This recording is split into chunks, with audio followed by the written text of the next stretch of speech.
Hello and welcome back to our channel. So today in this video we will be discussing about how to log in Xcel HR. So without wasting much of our time, let's get straight into the video.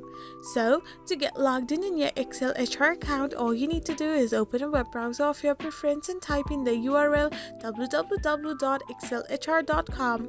Once you do this, you will end up in this kind of interface where all you need to do is simply tap on the login option.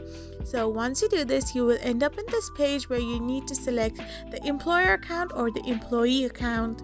So once you have selected it, you will be redirected to this interface where all you need to do now is simply type in your username of your account and then type in the password of your account as well.